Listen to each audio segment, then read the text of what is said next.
All right, welcome back to Cut and Splice. This is Jason. And Matt, And this is Gil. All right, and today we're talking about, I guess we're going to do another comparison of two movies again. This time, the movies Lady Bird and Edge of 17. Probably a couple of reasons why this is a good comparison, but I don't know what you guys think, but I know that after rewatching them recently, I was actually surprised by how many things they have in common. But I know that a few weeks back, Gil and I were kind of talking, and we mentioned a few things as to why this would be a good comparison. And I mean, for me, I would just say that they're both basically coming of age films that have very respected Oscar nominated casts, and they have a lot in common, and they're both basically about introverted girls, and they dealing with the types of stuff you'd expect in a coming of age film. Yeah. And I guess as usual, we'll do quick recommendations and reviewing before getting into the spoilers. Yeah. I'm actually curious to know what like Matt's thoughts on especially The Edge of 17 because it was the first time he saw it, and whether he thinks it's Oh similar yeah. to Lady Bird. Just to be clear, Matt, am I correct in that Gil and I had seen both of these before, and you had only seen Lady Bird? Is that right? that is correct. I Okay. saw Lady Bird in theaters. The Edge of 17, I saw at 10 o'clock in the morning today. Did you Um, rewatch Lady Bird? yes, I did. Okay. Yeah, I subjected you to a second viewing of Funny Games, and y'all got to subject me to a second viewing of Lady Bird. Well, I only Um, watched Funny Games once, but okay. But it's okay. Well, you'll get back to you'll get me When it back comes at to some funny point. games, right. once is enough. Yeah. A spoiler alert for my my review, my final ratings. But the thing is, like, both of these movies, I was thinking about it. I had some time to digest both of them for the last couple of hours after I rewatched Lady Bird and watched The Edge of 17. And one thing that you have to respect about both of the movies is that movies about teenaged angst are really hard to do well. They're not hard to do. They're like slasher movies in that it's not hard to make one. It's hard to make one that actually stands out and does something well. I And would agree. it's because, I mean, you're trying to get an audience to sympathize with somebody who thinks that he or she has serious problems, when in reality, it's just a teenager whose hormones have turned him or her into a complete narcissistic psychopath. And all the problems are created by this person being a complete narcissistic psychopath. So, And yet, if you can pull that off, since that's practically a right, universal thing that we all go through at some point in life, that can make a good movie, just as long as it's done right. right. And the funny thing is, so to put it concisely, The Edge of 17 is a grossly overlooked movie, and Lady Bird is a grossly overrated movie. Yeah, that's pretty much should be the tagline of this episode. Probably. The reason for the episode. Yeah. Yeah. Um, I figured there's a good chance that you guys would feel similarly to how I did, but I wasn't sure. That's reassuring. yeah, I mean, I will say that I gained some respect for Lady Bird I did too. while I was watching the movie. I said like, I was a bit harsh with it, but then by the end of the movie, I some of the twists and turns, I was like, oh, this is a bit generic. Like the ending and stuff. There's some good touches there, but it's not really, anything new. It really does follow it's actually surprisingly, Lady Bird follows the formula more so than The Age of 17. The Age of 17 does try more so to be Yeah, which different. is surprising considering their reputations. Exactly. The fact that like Lady Bird is more of a standout, and I'm just like, it's more of just the style, the way it was done. The acting is, I mean, I gotta say, like the best thing about Lady Bird is her performance. Like, It's what's good. the It's good. Sarosi? Yeah. Um, Yeah. how do you pronounce her name? I keep like forgetting. I think it's Sorosi Ronan. Or Yeah, yeah. so but it's like Soros. Anyways, but it doesn't matter. But she's Now I feel actually, bad. I felt like when I first watched the movie, I felt like she was a miscast. She's way too good looking. She's also like doesn't look very much like her family. Agreed. But that's like one of the many problems there. But her performance, she's a great actress. I Not agree. to mention doing the American accent too, because she's Yeah. Irish. But Yeah. the She's not just Irish. If you see her on talk shows, she's very Irish. oh yes, no, heavily so, like Yeah. more even more than Colin Farrell. Uh, in any case, but yeah, no, her performance is very understated. Like it's not completely understated, but like there's touches to it that you're like, oh wow, because like the Edge of 17 performance is a good one, I but think it it's is really good. but it is less, it's less nuanced Yeah. Yeah. than the Ladybird performance. But what's happening around her is more interesting. So I it's agree.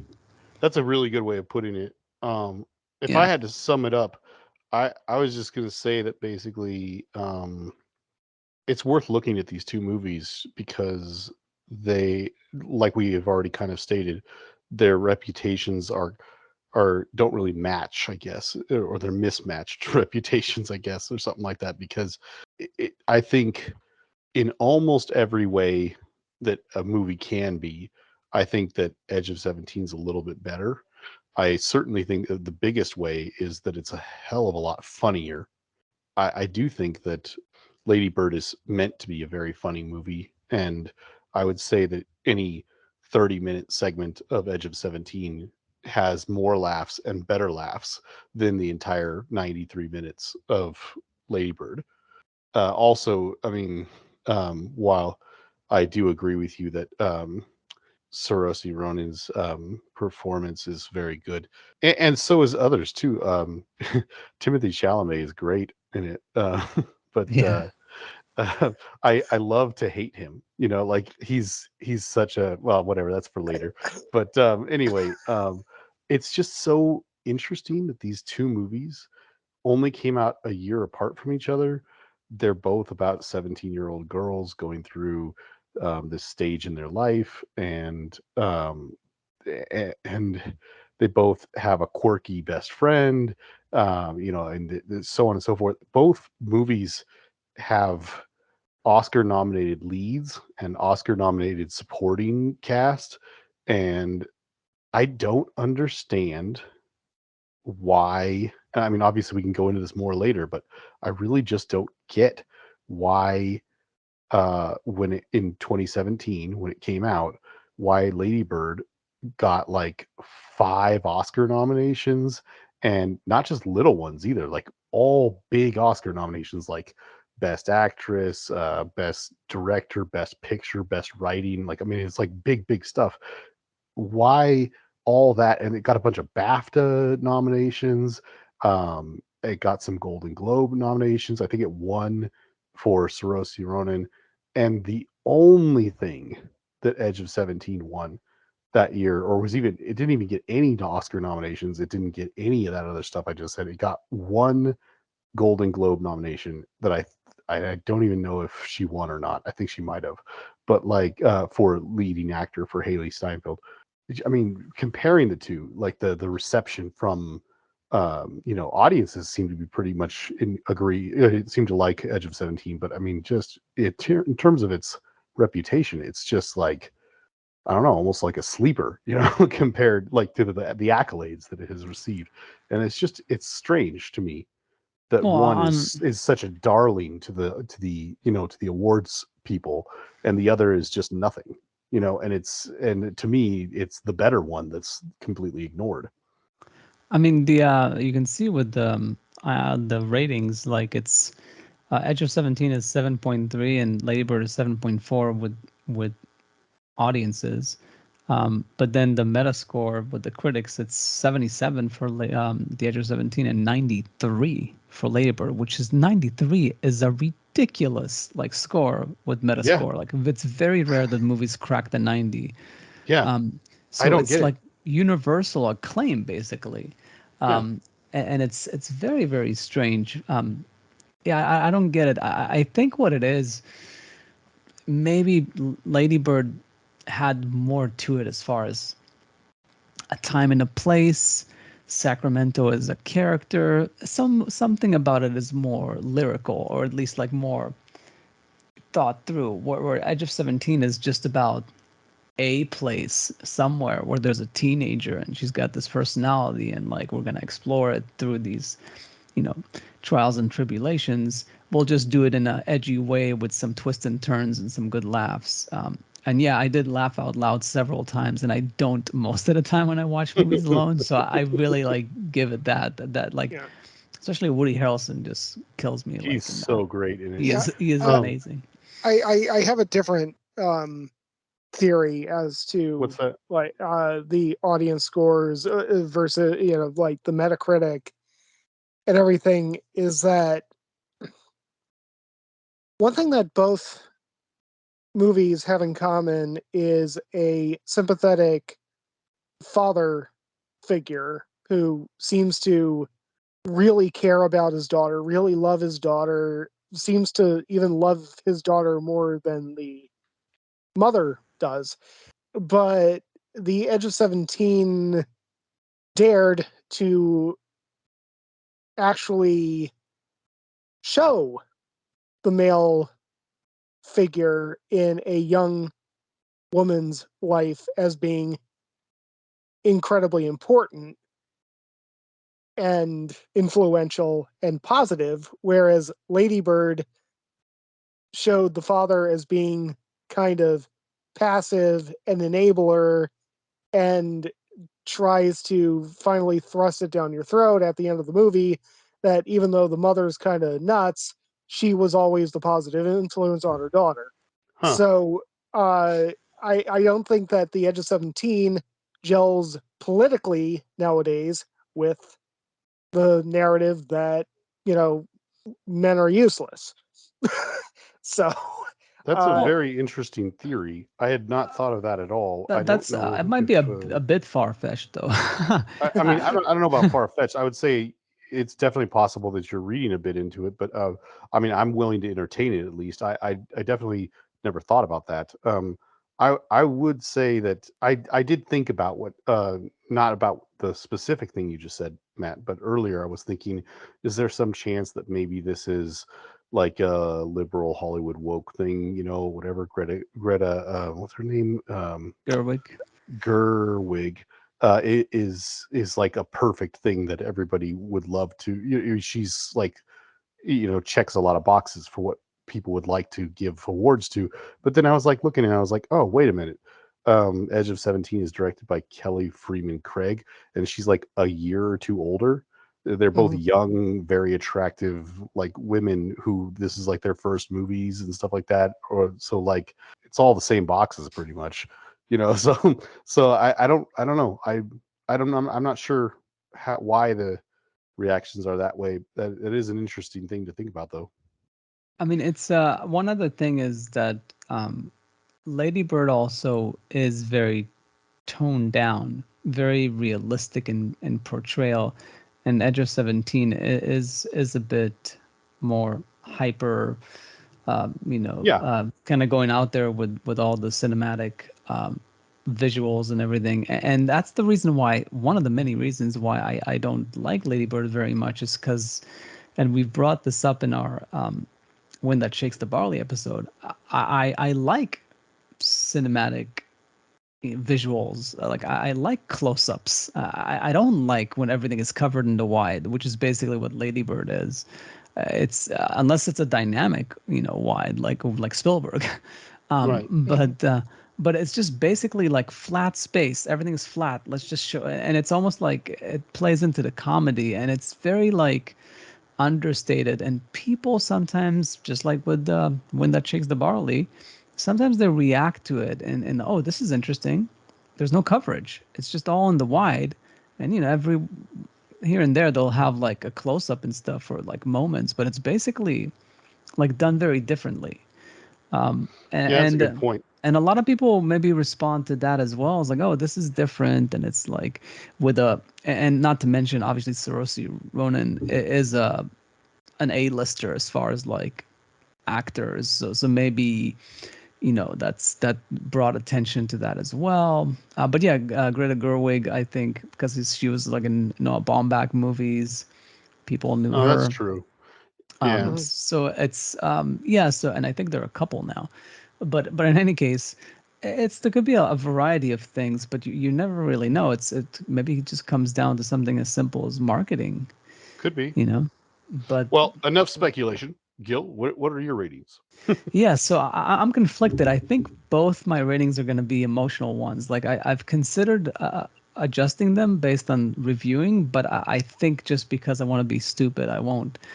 So Lady Bird back then when it came out, I rated it a 5, and Wow. I think I'm going to stick to it because I've been very generous with rating in our on our podcast. I would edge it to a 6 if I didn't want to drag the movie down a bit because of its reputation. And then Edge of 17. By the way, they should have dropped the. It's like just Edge of 17. It's like nobody will say Yeah. the Edge of 17. Well, And correct me if I'm wrong. I'm pretty sure that it's the title of a song that they're referencing. oh, it is. Oh, okay, so that's Yeah. what it is. Um, Okay. in any case, yeah. So I rated it. I think just now, like watching it this time around, and I was like on the fence. I was like, I really like this movie, and it is better than most teen movies that I see. It's got like good touches, so it should be an 8. So like my ratings would be a 5 and an 8, but if I was not emotional about it, it would probably be a 6 and a 7. But I really feel like I should separate these movies more, just for spite. Yeah. Okay.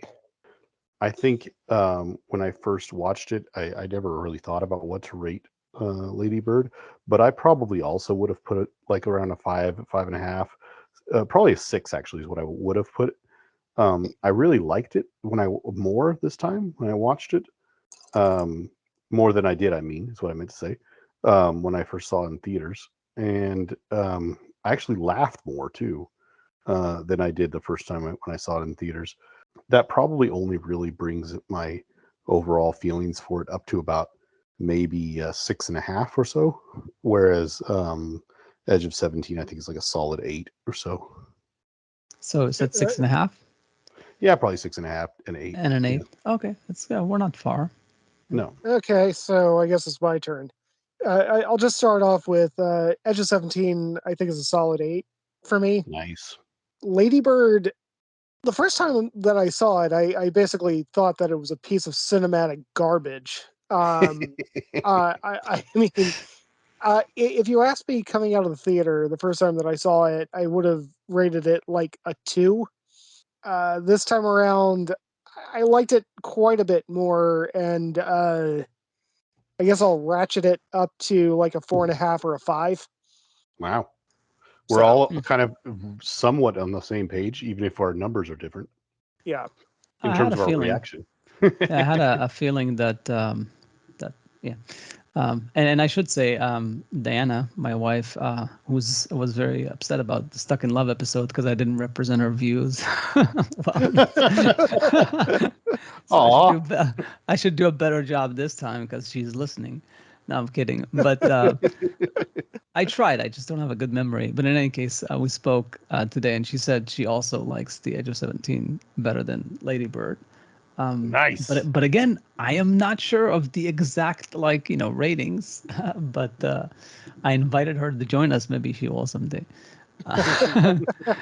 One last thing I was gonna say about Lady Bird 2 in comparison before we get into spoilers, is it is a more realistic movie, and I guess that's where the style comes in as well.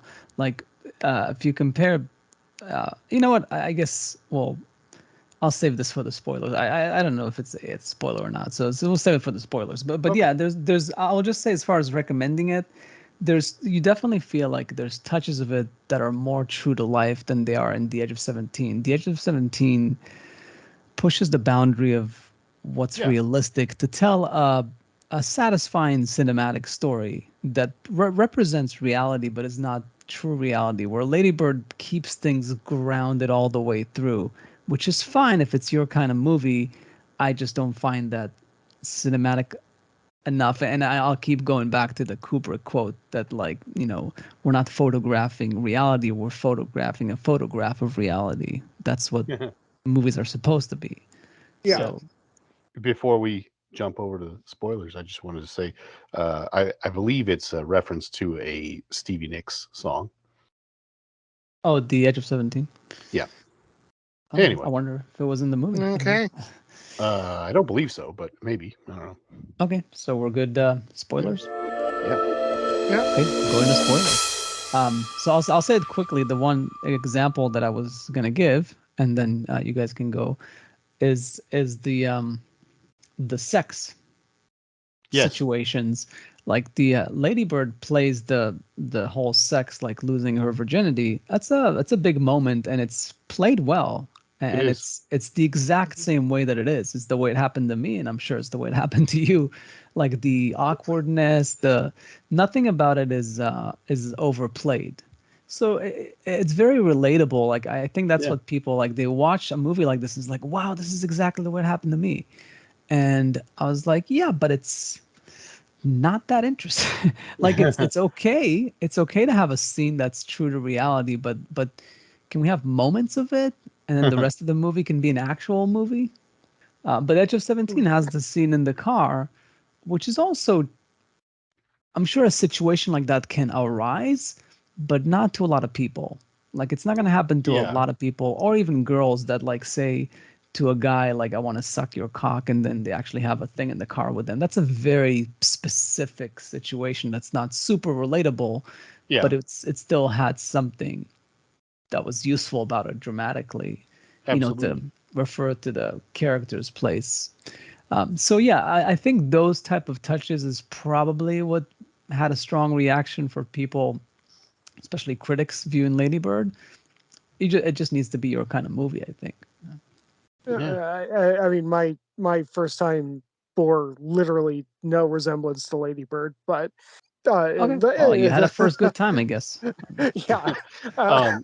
but won't get into details Yeah, about no, that definitely. publicly. But Gil, I uh, was just gonna say you mentioned that scene, and it's not related to what you were saying, but just when you earlier mentioned that the movie is kind of uh, shot with a bunch of wides, masters and wides and stuff, not too much coverage. The first thing I thought of was that scene, because I think in most movies that would be a place where you'd cut in for a lot of close-ups, not so much the actual scene, but the follow-up when they're in bed together talking and they end up getting into a fight and everything. on a side note, though, I mean, being that Timothy Chalamet made both Ladybird and Call Me by Your Name in the same year, I was kind of worried that he was going to get typecast as a premature ejaculator. uh, wow.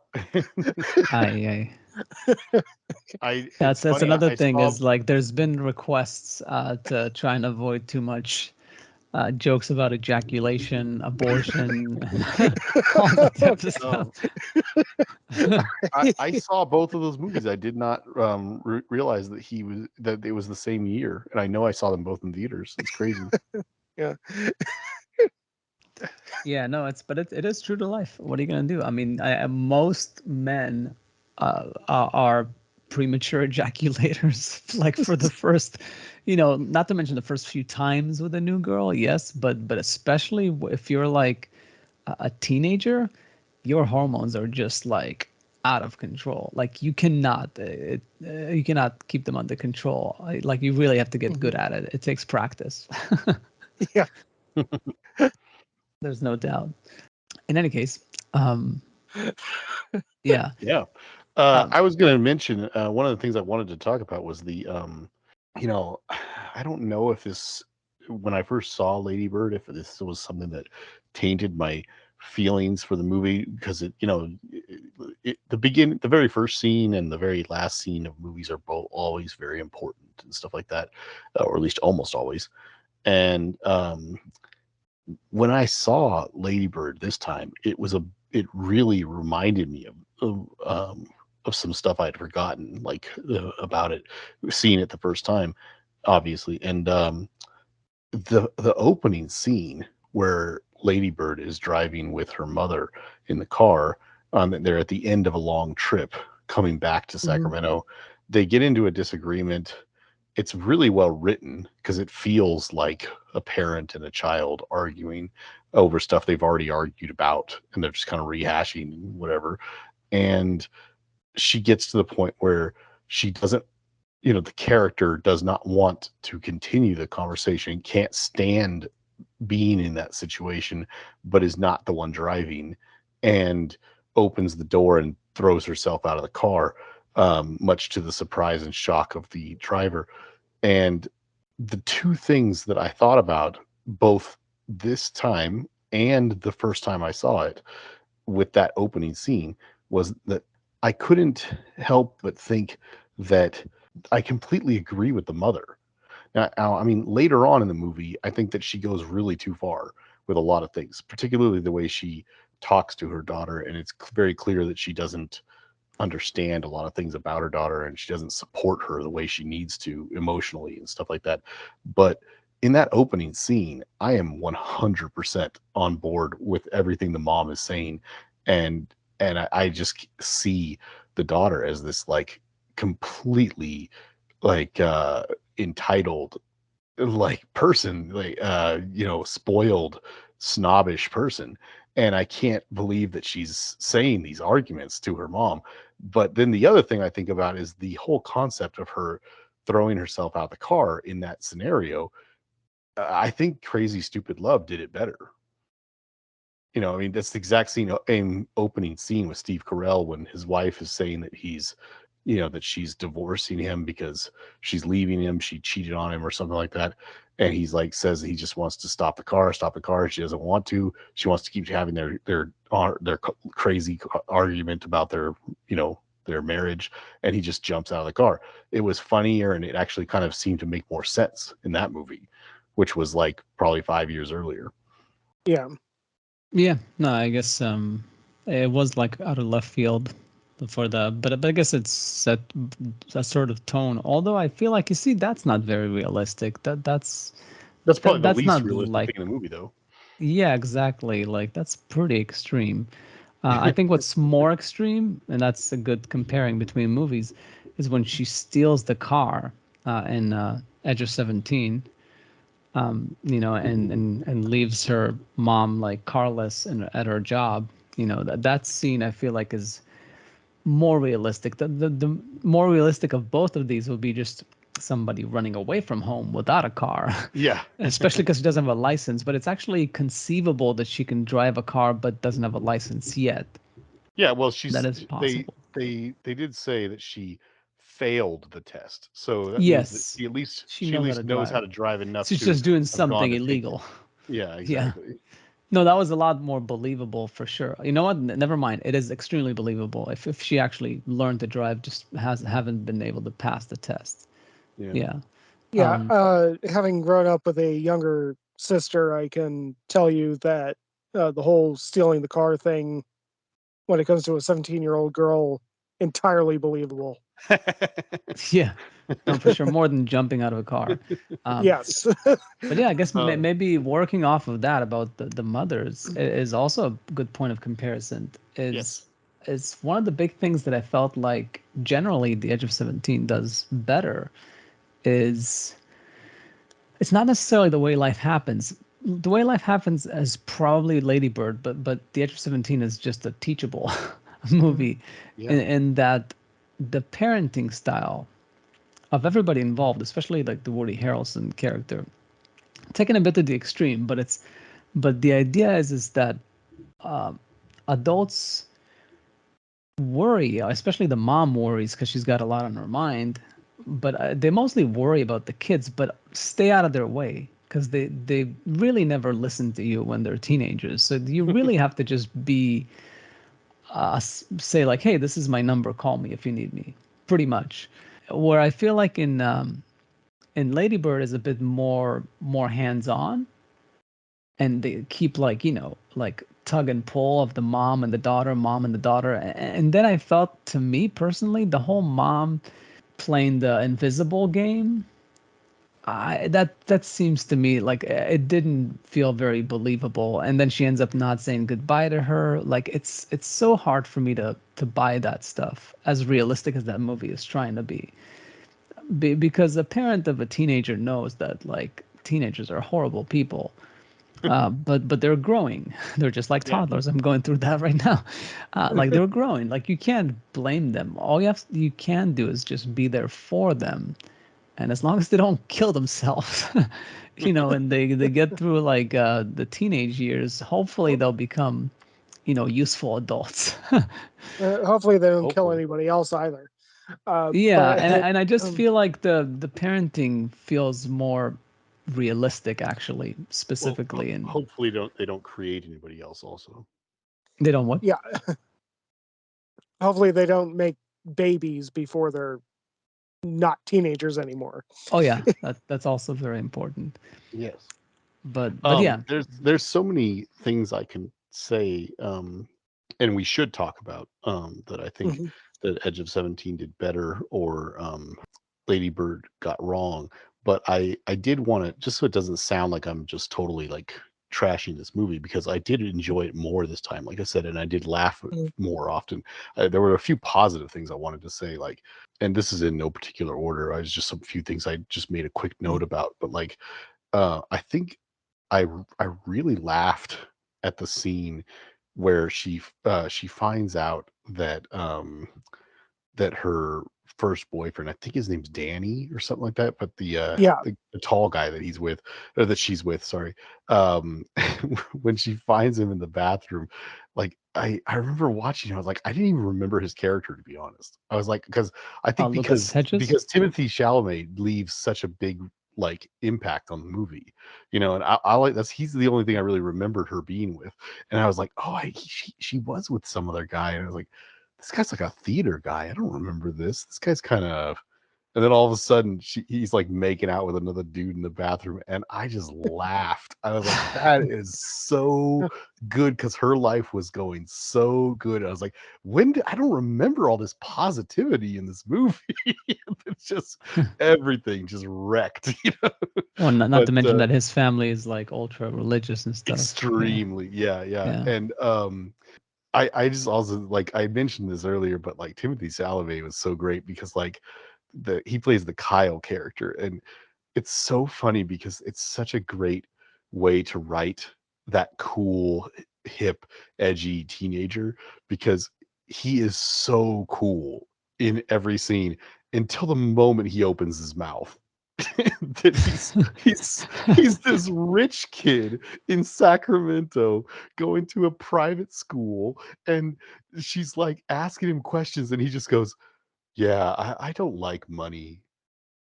He's just like, he's so stupid, It's I, just, No, he's really dumb. The whole thing with the conspiracy theories and stuff. God, the Yeah, that conspiracy is pretty theories. spot on. Like all those It's independent it's thinking so kids, they tend to great. be It's conspiracy so theorists. perfect. It's like, I mean, he's like almost like an amalgamation of people I've known in my life, and it's like, it just makes me laugh, because I I hate his character, but I love to hate it. It's like he's so good. Yeah, Yeah, but you see, go ahead, Matt. so I was just kind of thinking about, like, there's an episode of Family Guy where Stewie pretends to be a high school student to try to I prove remember that he that. could be the coolest kid in Yeah, class. And I was just, okay, that's totally Timothy Chalamet's character in this movie. I mean, minus. I mean, he does have the conspiracy theory crap, and I don't like money, but the whole like, no, it's lame. Everything's lame. yeah, Like the brooding doesn't give a shit kind of yeah. brooding personality that he's just putting on, but. Obviously, with Family Guy, it was played for laughs. In this movie, we're supposed to take it mostly seriously, but with a few laughs. But Well, it's worth mentioning just actually, Matt, yeah, because you bring that up. Um, Edge of 17 was a movie that takes place when it's supposed to take place, yeah, and I mean when it, I should say, sorry, let me rephrase that. Edge of 17 takes place when it came out, more or less. yeah, Um, Present time. there's a scene where he looks at a calendar, so it pretty much confirms that the movie's taking place in like 2016 or something like that, 15 or 16, which does actually place Haley Steinfeld's character as a Zoomer, whereas all the high school kids in Lady Bird are basically my age, more or less, maybe about a year older than me, which definitely puts them as like millennials. And like you were mentioning that cliche, thing about the cool kid. I yeah, mean, it's covered really, really well in the movie 21 Jump Street, and it's like so true. I mean, to any, any, iGen Zoomer kids that might actually hear this. I mean, let me just tell you, if you think that your generation was apathetic, trust me, we had the apathetic thing down. If you cared about anything, you were not cool at all. You- there's nothing cooler than just not caring. That's how you be cool. You just don't care about anything. uh, Yeah, that's true. That is pretty much the definition of cool is not caring. It feels like in high school. Back then, I, for sure. I will say the supporting cast, like in both movies, I feel like the friend Julie in Lady Bird, Yeah, it's pretty good casting there and performance. But very good. I still give the edge, pun intended, to Edge of 17. Like Irwin kills me. He's so the, funny. the character, the yeah, character of that guy, the Asian guy, is Yeah, just like hilarious. Actually, that Red, even though he overplayed it a bit, yeah, that was so relatable, especially because we're guys. yep, Like that was so relatable to the awkwardness of being a teenager more than anything in any of these movies. Is hundred I don't know, percent. and it's just so yeah, hilarious. Like the performance is so hilarious. Like it's taken to the extreme, and I love it.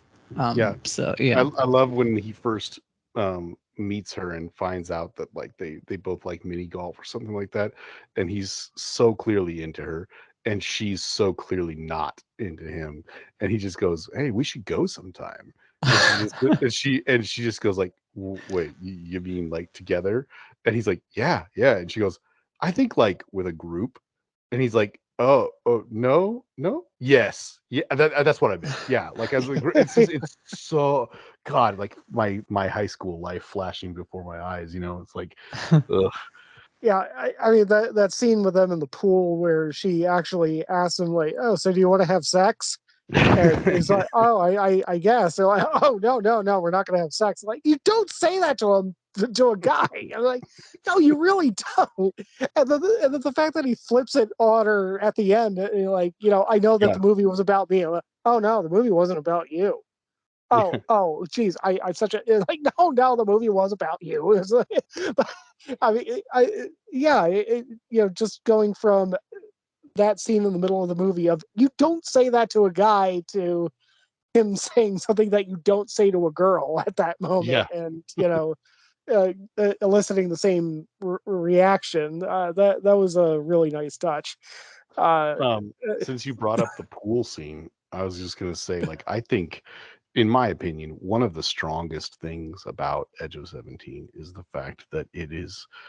I'm not trying to say that this is the only movie in history that's ever done this or anything like that, but I don't see it that often, and I just think it's absolutely perfect. If you're making a movie about like a coming of age film about high school kids, um, obviously the any coming of age film, no matter what the plot is, when you boil it down, the idea is this person going to grow up, you know, and so clearly that leads to a lot of similarities with every kind of movie like that you make.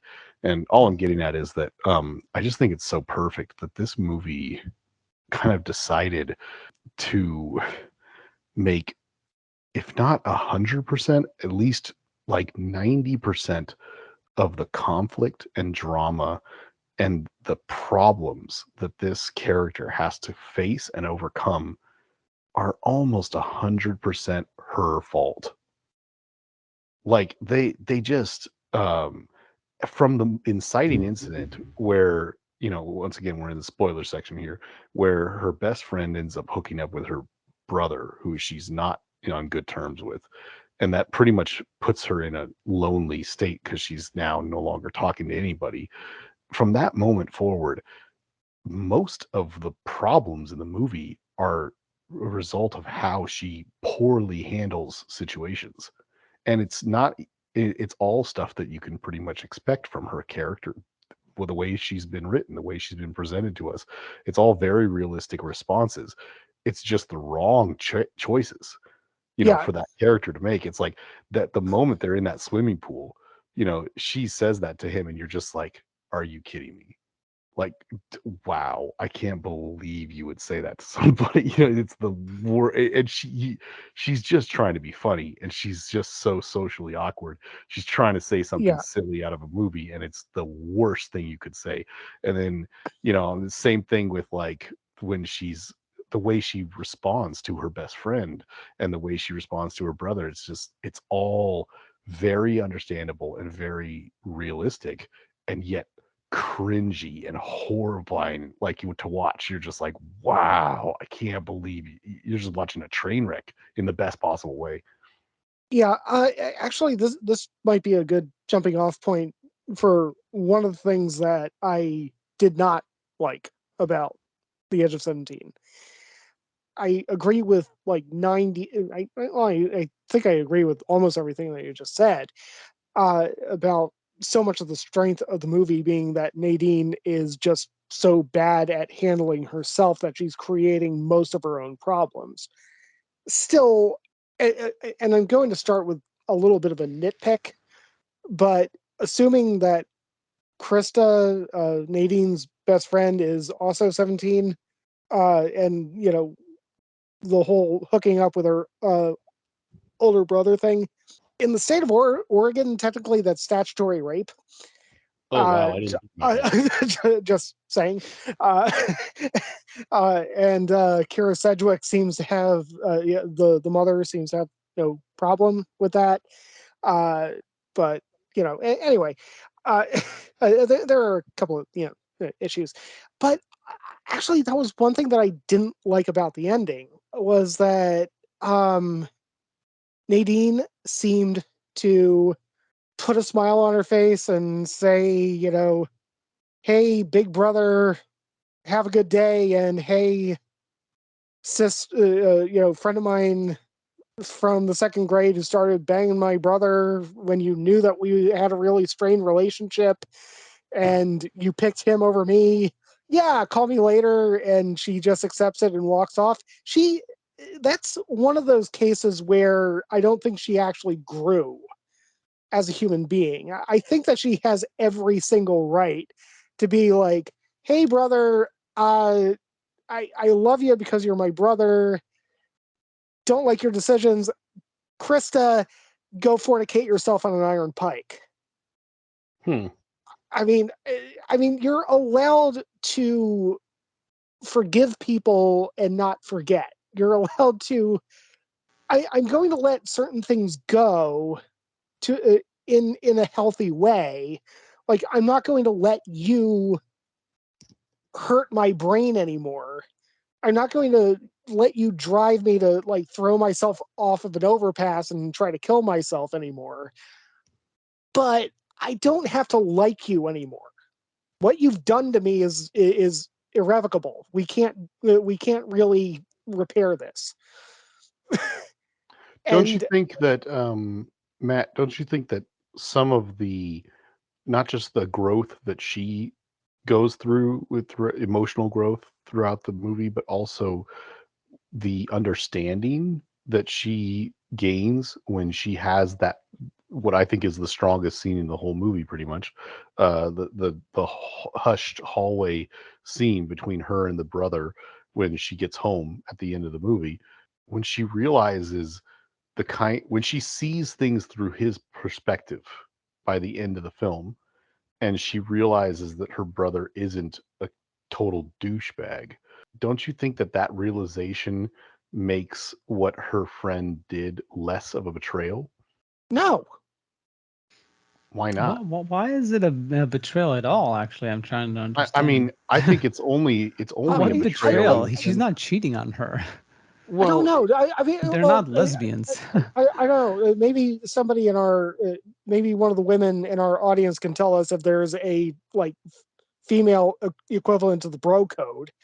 But I I mean, think there definitely is, but still, like I mean, it seems like that would be a clear violation. But I really, but so you but want to tell me that like if you had a friend that started dating your sister, that would be a problem? especially it could uh, definitely be conceivably if you had a very strained and difficult relationship with that sibling. I mean, it's a borderline abusive relationship with that sibling. I mean, like I mean, the moment that she says, I'm going to go out with friends, and he like mocks her and says, "Oh, did you say friends, like plural or something?" I Well, mean, like, in his I mean, defense, she cut a pretty low blow before that too, I think. yeah, but I mean, it's just, I mean, again, it depends on context, but Yeah. I mean, the context of this whole situation, like, yeah, it's an absolute betrayal of trust, and an absolute betrayal of everything that was built since the second grade. To What do you mean? So just there's say like an like, unwritten rule that you're not allowed to hit on the like your best friend's brother? Is that like a I, thing? I, I think for a lot of people it is. I don't think it's a I, necessarily a universal thing, but I think I, it's I it's definitely easy enough to assume that two people could feel that way. there's a, I think that there's a certain boundary where, like, I mean, we've all known each other for a while, and I mean, if I wanted to bang your sister, I would probably go through you first and say Well, like, Yeah. yeah, but "Hey, that's Gil, more is of it a okay?" protective thing because she's like a sister. I feel like if it's the other way around, like I understand if the genders were flipped here, but she doesn't need to protect her older brother from her, you Well, know, it's I don't think that younger that's the friend. way she's upset. I guess what Yeah. so okay, if I'm trying to overanalyze this, I guess what I'm saying, my thought, my reaction to what Matt's saying is simply that I definitely don't think there's anything wrong with the way the movie sets it up. I think it's very conceivable that the kind of relationship she had with her best friend and the kind of relationship she had with her brother would be in a very like contentious relationship.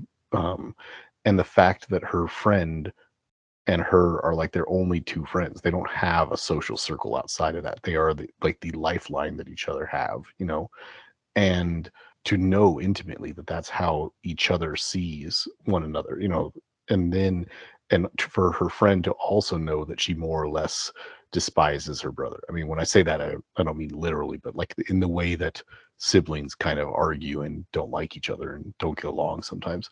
So you can assume that they clearly spend hours and hours talking about the negative things about her brother. You even see a scene where her friend is chiming in when she's talking about her brother, with his clothing choices and the way he presents himself and stuff like that. So you can assume that this is a regular thing for them. They kind of hate on him just like they kind of hate on everybody because they're like outsiders and they don't really want to be a part of everything. And so when her friend basically doesn't consult her first, she finds them in bed, and then you know feels betrayed initially about that because of the fact that it's like, why you didn't even say anything to me. Then she feels that it's kind of a betrayal of their entire setup because it goes against everything that they've kind of been about in their life. But that's the kind of thing that can blow over. What compounds the problem later is that then she wants to continue seeing him and then kind of start joining his circle of friends, which she feels she's being fake and so on and so forth. So, like, I definitely think it's very conceivable for her to feel the way she feels. I don't think it's like a flaw in the movie in any way or anything like that. I just think that at the end, I think it's equally plausible that after what she goes through and after what she kind of learns and everything, that the problems that she felt about her best friend and her brother would kind of seem irrelevant after that. I mean, I think that Nadine actually made a good argument to Krista in that scene in in the burger joint where she's just like, okay, what if I wanted to fuck your dad? And you just caught me, like, giving your dad a handy J, and oh, you came home early. How would you feel about that? That's how I feel about you screwing my brother. Like, I don't Except think that that that would that's be far less moral. It would be far Yeah, more of that's an immoral situation yeah. because but that's yeah, why it's a hyperbole. yeah. But It still I mean, works. but I think that it's a fair point to make to somebody who doesn't have a brother. And Krista is established as not having a brother. I mean, Yes, it's that's true. just, I mean, just kind of try to see this from my perspective, and Krista doesn't. Krista refuses to see it from her perspective, and I think that I don't that's know about something that. that. No, I think I'm absolutely certain about that. I mean, I think I think she absolutely refuses to see it from Nadine's perspective. No, Uh, I don't think that's true. What I think is happening here is that it's the fact that they stumbled onto it and she found them in bed that's the problem. I'll accept like the reasonable request of maybe asking, hey, like, I'm kind of into your brother. Do you think it would be okay if I ask him out on a date? Like, I think that's a reasonable thing to ask, like, versus being, and then it's reasonable to be upset if you find them in bed. But once you've found out and they apologize for like the situation, and but then say like, but is there's no reason why this should not be cool. I'm sorry if I didn't ask you, but can we move on now? Like, because we really like each other. Well, And for her, and I think it's reasonable for her to accept that, like later on in the movie. that would be oh yeah, I was gonna say, like, that would be the reasonable thing that a rational thinking human being that was not a 17-year-old teenager would do. Oh yeah, for sure. And maybe Matt is correct, and maybe Krista never actually says those lines. She never says like, "Hey, sorry, it was effed up that we stumbled onto it and I didn't ask for your blessing first. Not blessing, but just kind of give you a heads up. We do really like each other. Like, cause she kept like telling her that it's a fling, that her brother is gonna like, leave Yeah. her for someone better looking. But once she realizes that they have a good relationship and they make each other happy, I think it's very believable that she's kind of like, and she didn't say, "Hey, we're best friends again." She just said she can call her. Like, she didn't say that like everything's good. She just said she's okay with her reaching out. So it doesn't that's what I like about the movie too. It leaves it ambiguous. Also with Erwin in the end. He doesn't completely reject her, but he doesn't completely take her as a date. Like, he introduces her to his friends, but it's ambiguous whether or not it's going to work out between them. So that's one of the touches that I kind of like about the movie, is that it leaves it a bit open ended. you know. On that I will agree. Yeah. uh, Absolutely. One other thing I should, before I forget, is the on and Ladybird. Do you agree that, like, because if you look at the structure as a whole, it does feel like, even though the approach is original and it's Sacramento and it's in the past and all these, and it's very realistic portrayal, it does feel like it's one of those movies that when you really look at the specifics, it checks all the obvious boxes. The Yes. whole thing with the prom, the Mm. this, Hmm. like she wants to get Well, away. Oh, there's plenty of these Yeah. types of movies where it's like it starts out with one guy and then the rest of the movie is about her being with a different guy, kind of thing. Mm. yeah. Yeah, So a it is lot of boxes for strange. sure. Where Edge of 17 doesn't fall for those things as much, but I'm reading the reviews, and for some reason, like, it's Edge of 17 that gets more like, oh, it's all, they try to avoid the tropes of teen movies, but they don't completely get away from them. And then Ladybird is like, oh, it's a breath of fresh air, and it's like so truthful and honest and original, and like, what are you talking about? It's not that original. um, It's, I wanted to say, okay, I think it's important I mention this. When I saw Lady Bird in theaters, the thing that turned me off initially to it was, like I said, that opening scene, but then also like compounding on that was just that I really connected with this movie in a big way. Like, I really did because she's playing a high school senior in the year 2002 and she's going off to college and such. I graduated in 2002 and I went off to college in a bigger city than what I grew up in. And I was desperate to get out of the crappy little town that I grew up in. And I can't help but completely agree with her mother because of the fact that she's unbelievably spoiled. Because I got out of my crappy town and escaped to Sacramento. Sacramento was a paradise to me compared to Madera, California. She can't stand being in Sacramento. Sacramento is not a bad town at all. It's got phenomenal weather and it's a very beautiful city. And it compared to a lot of places, it actually has a bit of a nightlife. It's got some great like craft brewing areas and good bars, and it's got a lot going for it. Good restaurants and things like that. I mean, it's no San Francisco or like LA or New York or Paris like they talk about in terms of like hip cities to live in or anything like that. But I mean, she's living a middle class life in a really pretty damn decent city, and it's just like I couldn't believe how that this character's um the drama in this character's life is that she's trying to escape Sacramento. That's what she's upset because she got accepted to Davis is a good school. Like there's a lot worse places you could go, and so that's how I felt when I saw it.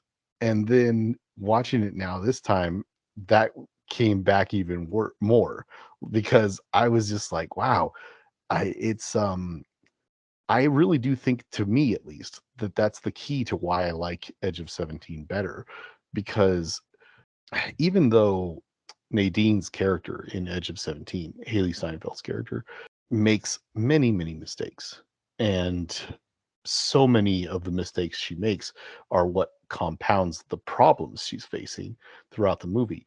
That's all very understandable. And more importantly, her real character traits are that she doesn't feel good about herself. I mean, she really dislikes so much about herself. She has no self-confidence whatsoever. She's super awkward, and that's very relatable. But moreover, when it comes down to it, she's a very good person, you know, and the whereas Ladybird is really snobbish and like it's like there's even a moment where her mother just literally explains the details of their financial woes of her family to her, and yet she is still dead set on going out of state to New York to go to school. I mean, Go to junior college for 2 years. Get out of your city if you have to. It's fine. There's plenty of junior colleges in California, in big, great cities that you can go really far from your parents if you really wanted to, you know? And that's going to save you insane amounts of money compared to going out of state tuition to a good school. She spends her time, looking at really nice houses with her mom because they wish that they were in another economic bracket. They wish that they were more wealthy. And I mean, money plays such a huge part of the drama and the conflict in Lady Bird, and it really does come down to money in a big way. And unlike in I'm sorry, this is a long thing here I'm going on, but unlike in Edge of 17, where the main character feels betrayed, whether this is true or not, because she's not really betrayed, but she feels betrayed because her best friend leaves her to meet new people. In Ladybird ditches her best friend and their new friends that they've met in her drama class to just go running around with brand new popular rich friends because she wants to be part of that crowd. So it's like on so many levels Nadine is just a better person than Ladybird. She's Yeah. more relatable, and she's a better enjoyable person to watch and to try and relate to. I think they're both complicated characters. I think they're both pretty bad. Like they're imperfect for sure. Yeah, But it is true that Lady Bird is a bit more, I feel like. snobbish. Yeah, but Nadine, but this is actually, and it's a good, because I was gonna say this, I might have touched on this before, but what the reason why Edge of 17 to me is a better movie, because it makes more of a statement about, or at least reveals the truth about what it is to be a teenager, which is essentially to Yeah, be a very self-absorbed, horrible person, yeah, an immature person.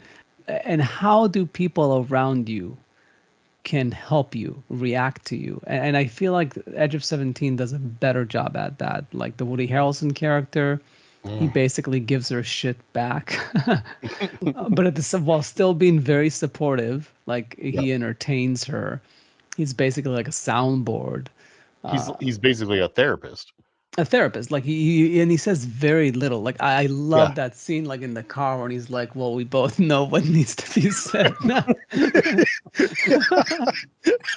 Yeah. No, it's like, because it is true. Like no amount of advice is gonna help a person in that moment. Like she really needs to figure it out for herself.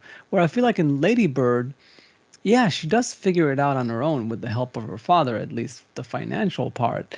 But she tramples on everybody, and the only redeeming thing in the end is like, oh, finally she accepted her given name, so like there's an inkling of hope that like she'll stop shitting on her parents. Yeah. It's both work. I just feel like Edge of 17 is just more cinematic as far as like giving us a very good representation of like being a teenager, and what can be effective and ineffective. Like the thing with the mom, like at first she's like, don't do this, don't do that, doesn't work. But if she Mhm. just gives her breathing yeah. room, space, That and then text like thing is the such a good text moment. back, like when she says like I'm safe and she says okay, that's what a teenager It's a needs. great scene. They need to Really be great scene. Yeah. trusted. Yeah, so like touches like that, like those were, there weren't as effective moments in Lady Bird. There's like, that people make a big fuss about the scene with the mom in the car, like when she like has the whole emotional thing about like crying and then going back to try and say goodbye, but she misses the opportunity to say Oh yeah, goodbye. I was like, yeah, it's okay. It's a good scene. It's pretty good. emotional, It's but well acted. yeah, but it's not. My mind wasn't blown. No, no, no, no. No, Yeah. then I actually, when I saw that in this time around, I thought to myself, I was like, oh, this is. I was like, it was moving me a little bit, and I was like, oh, that's she really wants to go back, and I was like, all I thought was, is there a scene I forgot? Is she gonna make it in time to hug her and say goodbye? And then she doesn't, and I was like, Oh, okay. Well, that was nice. It wasn't earth shattering. I thought it was leading up to something big, but it was just like, oh, okay. Well, it was a good scene. I Whatever. mean, it wraps up the mom really well because it teaches the mom a lesson that like Yeah. giving her the cold shoulder wasn't gonna work. That's not gonna bring her back. Like No. it was pointless. It was bad on her part. Mm. But yeah, I don't know. And ultimately, I guess Lady Bird is really just about. It's kind of like Whiplash or like all those movies about success. Like basically, if you want to be successful in life, you kind of have to be an asshole. Like you really have to kind of say me, me, me, me, me. Like you should make all these efforts and financial, like, just so like. And she even makes a point to say like, give me a number, and then when I'm rich and famous, I'll pay you back. It's a good scene. And I think Damon Chazelle too, like kind of touches on that in Whiplash, where like when you're like trying to be very very successful, you kind of trample on like relationships in your life, and like it comes at the cost of relationships and all that. And I guess the result is Greta Gerwig became an actress and then a director. So I guess it works to be an asshole when you're a teenage. Like that's the point of the movie, which I don't know if that's a good lesson to teach. Yeah. The only thing is that Lady Bird is going to a liberal arts college, which probably made her a really useless human being. Oh my gosh. So, uh, Wow. but, so it made her mom right. You're never going to get a job that's going to, allow you to pay back what it was to raise you. When I heard that line, I did think of that. Like, yeah, you know Yeah, what? Greta Gerwig became an actress and then a director, but yeah, 99% of the kids that like go through all this yeah. trouble and go to like New York or LA or wherever the fuck else, like they don't succeed per se in life. They'll Right. end up working at Starbucks or something. Yeah, right. I Um, I I I studied lesbian dance theory. Give me $150,000 a year. I mean, come on. Uh, but one thing that I do want to kind of interject though, like that I did really love about Edge of 17, like hands down, probably took the movie from like a 7 to an 8. Mm, I mean, the Woody Harrelson character is absolutely yeah. wonderful. I mean, perfectly acted, but also perfectly written. Yes. And the funny thing is, at the beginning of the movie, they start off with Nadine sitting down and saying, I'm going to kill myself, and going through all that, going through her whole spiel, and Woody Harrelson just very calmly saying, "Well, you know what? I wrote my own suicide note today." Yeah. Uh-huh. There are only 32 minutes of my day that I find enjoyable, and they're constantly being ruined by the same poorly dressed Yeah. 17-year-old girl who keeps barging into my office. and, Yep. and, and he just delivers it so deadpan. And it's just so well done. And like even the moment when he says, "By the way, you're my favorite student," did you really mean that? That seemed to be what you needed to hear right at the moment. Yeah. sounds like the right thing to say. Yeah, right. I I even like the little things, like when the whole movie, she has been implying that he's a bachelor and that he will never find love or something like that over This and is over and bold. over. Yeah. He never ever contradicts her. And then he when she really needs help, he picks her up, takes her to his house just because she really needs a ride or something like that. And they walk Yeah, in, and there's a baby in the baby chair, and she's like, what is that baby? And instead of saying what a normal person would say, he just walks up and goes, "What the hell is that doing there?" yeah, Yeah, I did read a trivia that apparently Woody Harrelson ad-libbed a lot of the lines. I read that too. Yeah. Yes, it's no, he's a treasure. He's definitely a treasure. I think the Oscars that just aired, he was saying how like he was he was saying how he's he's been nominated several times but never won. It's like the most words I've ever said is like right now, like presenting. Anyways, it's like presenting. This is where it's at, where you actually get to talk. Yeah. Anyways, It's but also where like, you get to. It's also where you get to get slapped in the face. yeah, no, Um, he Yeah, definitely right. deserves an Oscar. I hope he wins an yeah, Oscar someday, just because yeah. he's been such a jewel I for the really wanted him movies. to win for the Billboards one. Yeah, Oh, that's true. He was there. yeah, yeah. That was good. He's been a really solid actor for a lot of years, and Yeah. it's kind Yeah, of it's sad crazy that to it think he started at Cheers as like the good looking guy at the end of the bar. It's Yeah. like it's like crazy that like And then Natural Born Killers. yeah, is that too. Um, Quite the twist. but yeah, I guess to sum up, I think we covered it pretty well. It's one thing I was gonna say, we didn't have a cinematography rant, but if I'm not mistaken, The Edge of 17 was shot on film. Um, it Let's find seems out. like it because it said Panavision mm, cameras, and it does not look like a digital Panavision. So it looks like a film, and Ladybird was like, I think the Alexa Mini. uh, yeah, And it is interesting because they add a lot of grain and stuff to make it look like film, and they kind of sell it. It sort of works. A bit too grainy, but that's okay. But it is the one thing I would say, The Age of 17 like was a bit too bright for me. But I know it's a teen movie, so they don't Yeah. go hardcore. I, the funny thing is, if I had a criticism of the cinematography in Edge of 17, it would be that some of it was too flat and dull, not Yeah, so much exactly. that it was Flat too and bright. bright. Yeah, no, Yeah. flat Yeah, and bright, like the combination of the two. yeah. Yeah.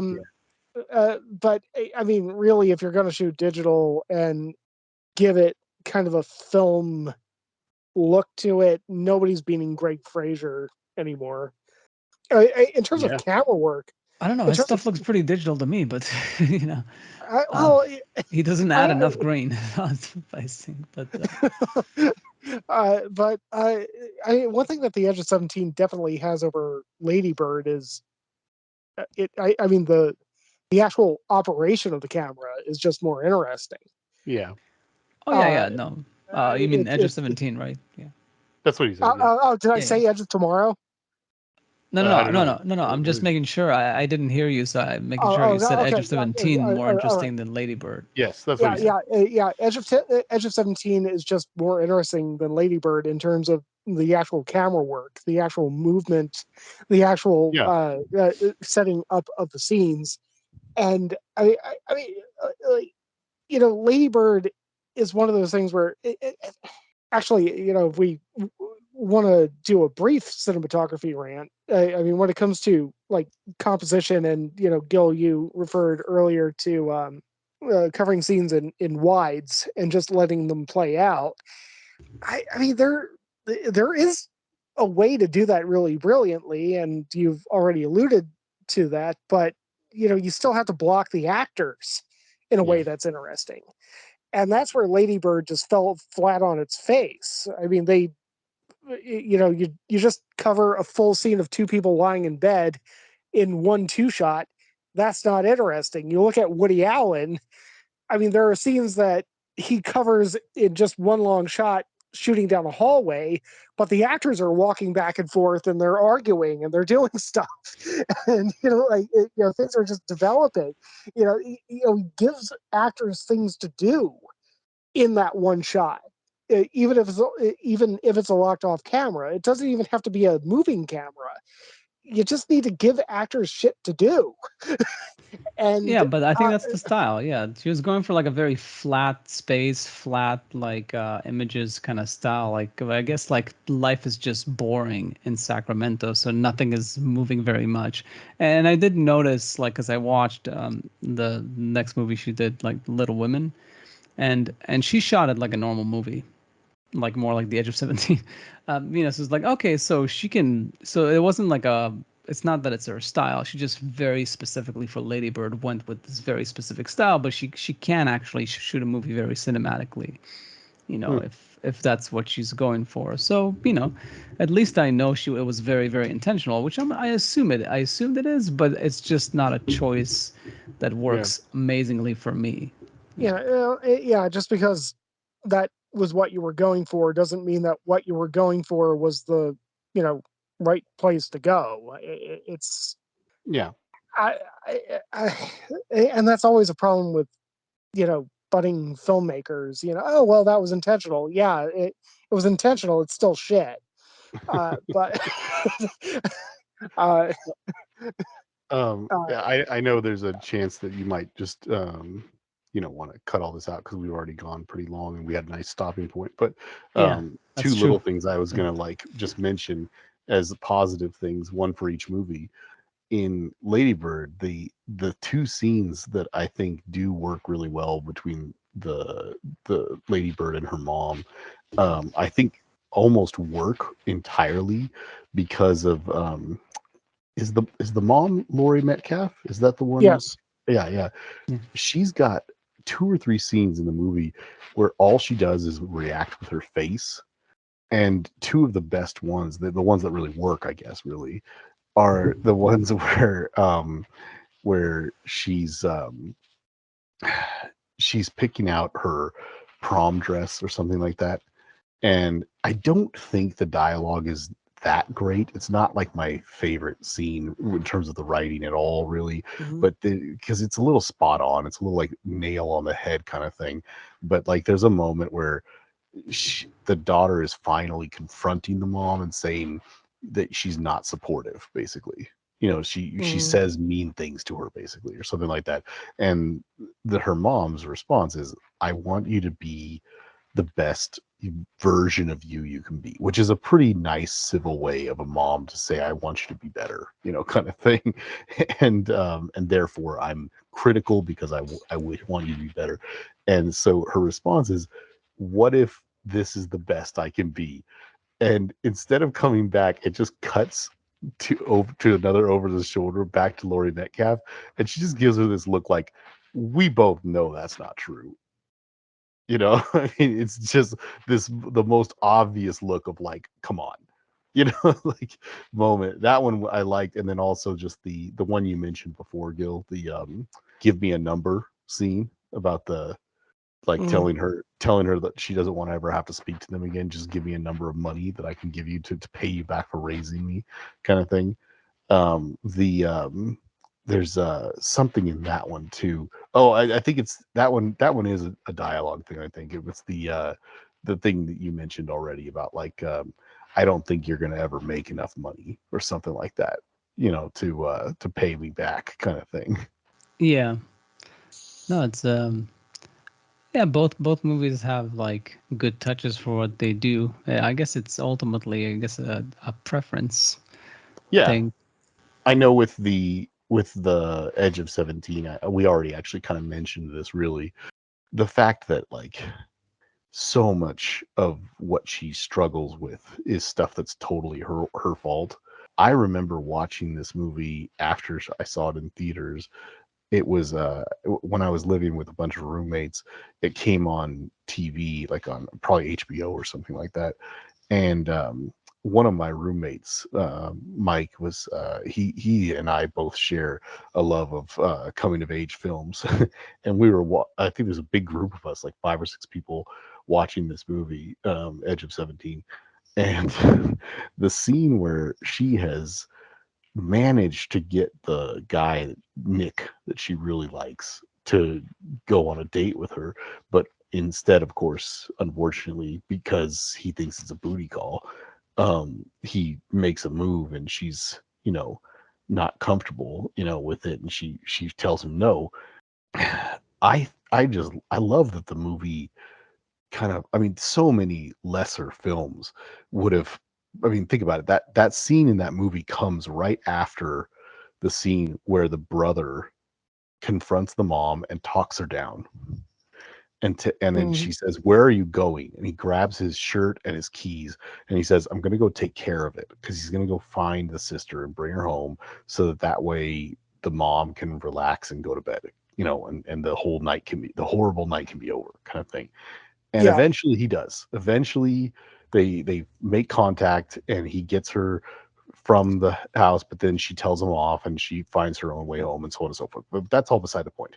The point is that a lesser movie would have had the guy be like a Biff type of character, where she makes this terrible mistake of going on a date with a guy that she said really explicit stuff to on accident, and really, basically offered herself up to him, you know, and and then he wouldn't take no for an answer, and then the giant hulking brother would show up and save the day, and then they would have Yeah. their talk, you know.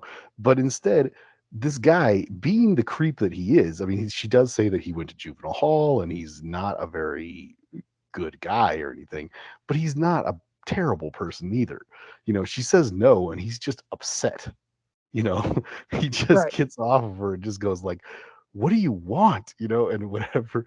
And she starts panicking and gets, upset that he's mad and that he doesn't, about the situation. I remember my friend in our living room yelling at this at the TV and just going, "That's your fault. That's all your fault." Because it's so her making. She did all of it. She ruined that situation from the moment from the word go. It's just, it's such a perfect example of like how that movie does that. It's like everything is her fault. Yeah, I know it kind of shows how like sometimes be careful what you wish for. Yeah, yeah, You know, exactly. it's like you weren't ready for it. Like you fantasize about certain things, Yeah. and then you just ejaculate to her, premature ejaculation. Um, Right. So I'm or not in the the only case of person who. women, you basically get cold feet. That's the premature ejaculation equivalence of men. It's a bit earlier in the process. So I'm not the only person who's made an ejaculation joke in this Yeah, episode. sorry, All right. I can Thank you. delete it if I'll get the No, it's approval to fine. keep it in. See, Matt, there's the That's difference. what she said. That's damn, that was stupid. See, now you have to leave it in. That's what he said All actually. right. Get approval to keep it in. That's what I told him.